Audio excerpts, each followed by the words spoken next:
When we were looking on here, I mean, one of the first things they're going to tell you is the verses in Thessalonians about the last trump and all that. And that's, I don't have any, that's not where I'm going with this.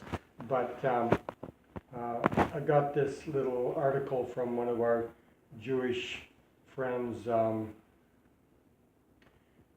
name is Nestor. Let's see if I can get it open here. Come on.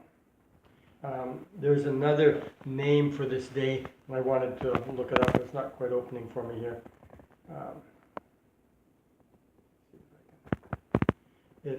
There is another part of this name is Yom Zilkon Trua. And Zilkon is based on the name Zechariah, and Zechariah means he remembers, or the Lord remembers, Yahweh remembers. And this Zilkon it's a day of remembrance. So there's only two references in the scriptures that talk about this particular day, and really gives you very little instructions as to what it's all about. But the first one is in Leviticus 23, where all the feasts are mentioned. And the Lord said to Moses, "Say to the Israelites, on the day of the 7th month, you're to have a day of rest," so it's a holy, sacred day, "a sacred assembly commemorated with trumpet blasts." In other translations, it likely says, remembering the trumpet blast. That's what we do when we commemorate, we remember back. Well, where were the trumpet blasts that they were remembering? Anybody know? Yeah, when the commandments were given. Exactly. And that's exactly it. I mean, if we can turn to Exodus chapter 19, and then 20 is of course, giving you the 10 Commandments. But you have to remember again the setting here, because Moses, at some point there, he went up, and then he went down, and then he went up again, and he went down. But how many days did he spend up and down? How many days were there? Any idea? Quite a few, yeah. It was actually 120, and that's found in Deuteronomy, and I didn't look up the exact verse. Deuteronomy is the only place that mentions it. It's really interesting because he went up the mountain and fasted for 40 days. Then he came down and dealt with the golden calf. Then he fasted for another 40 days. And then he went up the mountain and fasted for another 40 days. So really he fasted for 120 days, almost non-stop. A year. Yeah. But you see, when you go from Pentecost, and again, back in dealing with the feast, Pentecost, according to Jesus, death, burial, and resurrection, Pentecost happens on the day after the weekly Sabbath, but it actually has no number. Like this Passover, as we know, starts on the 15th day of the first month. We know trumpets start on the first day of the 7th month. We know that Day of Atonement starts on the 10th day of the 7th month. We know that Feast of Tabernacles, Sukkot, starts on the 15th day and runs to the 21st, and then they have a bonus day on there, making it to the 22nd. And so we know all of these dates, but we are never given the date of Pentecost, because it's 50 days after. It's 50 days after the Sabbath. And we have, of course, two sects of Judaism.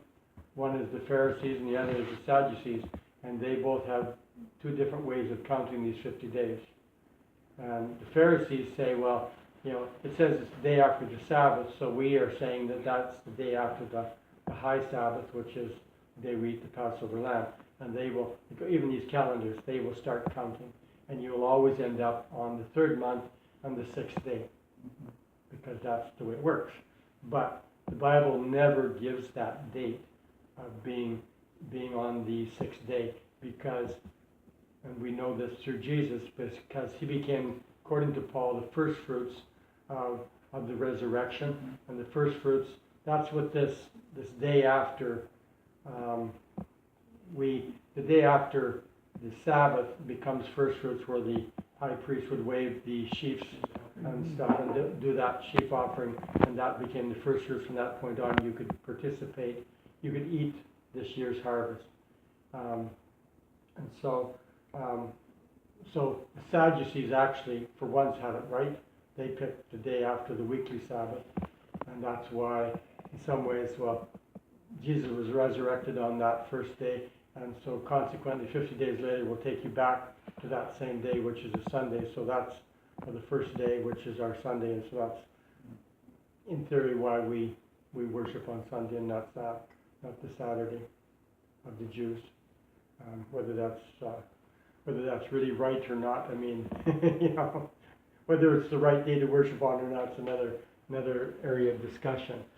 But I think a lot of it was anti-Semitic, they Yeah. just wanted their own day. yeah, there's a little bit of anti-Semitism and anti-Messiahism because the Jews and the Christians, I mean, who were disagreed, and the Jews and the Christians had to be distinctly different from each other in their religion, especially as they became more and more Gentilish in their thinking.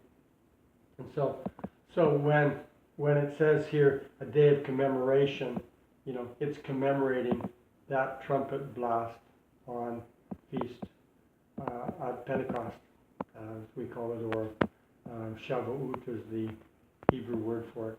And so we are remembering what's happened in Pentecost. So Moses spent 120 days plus or minus, or plus, up in the things. And when you look at it, when Jesus talks to the Samaritan woman, and I believe that he was talking to her on Pentecost because of a number of factors. But one of the things he says there is 4 months and then the harvest. And he was making a reference. 4 months in the harvest was that common reference to the fact that the Feast of Tabernacles and the feast at the end of the year would be happening. And the big harvest, I mean, we have Passover, we have a harvest of barley crops. Pentecost, we have a harvest of wheat crops. And then in the fall, we have all of the fruit trees, all of that harvest, the grapes, the figs, the pomegranates, all of these things are brought into that final harvest. And so what's happening here is we are remembering back that on Pentecost we had this trumpet blast, and of course in the New Testament we have the equivalent with that sound of that mighty rushing wind, which is also trua, yom zilkan trua. Trua means either a blast or to blow the trumpet. It's all of that kind of referencing in that name, and so we're making that reference. And so day of Pentecost, it's only appropriate that there would be a blast of some sort there, and this noise, this trumpet sound noise be heard throughout and attracts all the people, because so many things in the scriptures just follow right in line with what would be happening at the temple. And during this feast of trumpets, they would be blowing the trumpet. During Passover, there also would be a certain amount of blowing of the trumpet as well, or Pentecost, I should say, there should be blowing of the trumpets. And this feast, so we're sort of, it's like God said, okay, well, we've had this 120 days plus, and now I want you to come back to remember where we were, because we had a few fumbles along the way. We've got a golden calf problem and all of these other issues, and so I want you to come back and remember Pentecost, and we're going to start again. When we look at these Jewish feasts, they really are, like so many things in Scripture, they are a duality, because we have the whole idea of the new year starts at 1st of Nisan, and on the 10th of Nisan we choose the Lamb to come and live with us for 4 days, and then we sacrifice it on the 14th day, but we really eat it on the 15th day, and then we have 15 days, not 15 days, from the 15th to the 21st is that Passover week, as we call it, or the Feast of Unleavened Bread is another name for it. And then we have tagged to that, we've got the 50 days starting somewhere in that, counting in that week, going 50 days to Pentecost. And so you have basically the 1st, the 10th, the 15th to 21st, plus a bonus day. And in the fall, we have exactly the same thing. We've got the 1st, which is Feast of Trumpets, 10th is Day of Atonement, 15th to 21st is your week for Sukkot, and then we have the bonus day, the last great day of the feast. So these feasts are almost a mirror image of each other in the way they're following, and just 6 months. yeah, they're 6 months apart, exactly. And then that bonus day, one of them comes right at the end, one of them is days later, but it's very, very similar in how it all works out. So Pattern's the same. yeah, the pattern is the same. And so that's and so we are entering into these fall feasts, and I mean, again, anybody that talks about the fall feast is always going to talk about the second coming and all of these points of view, and depending on your point of view on the rapture and things like that, and whether we get raptured up in the fall feast time or not. But again, in one sense, the scripture says no man will know the day or the hour, but we also know that all things happen biblically, and these feasts are It's appointed time. yeah, they are appointed times. That's the Moedim,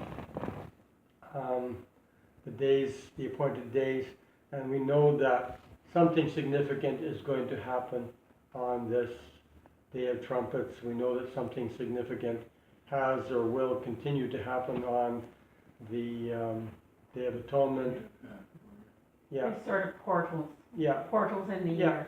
they are portals in the year, but there also will be significant times that will happen, because Jesus Christ fulfilled to a T all of the things about Passover as the Passover lamb, and that when he comes back, he will be coming back as a mighty warrior and judge, a judge of mankind. So it doesn't matter what you believe in one sense about rapture in the end times. We all will agree on the fact that Jesus is returning, and that there will be judgment of the world at that particular time. Anyways, God does follow patterns. yeah, and so we do know that these patterns are going to be significant, and they can be significant in Israel, they can be significant in the church, and they can be significant in our own lives. On various levels. Yeah. But in the church,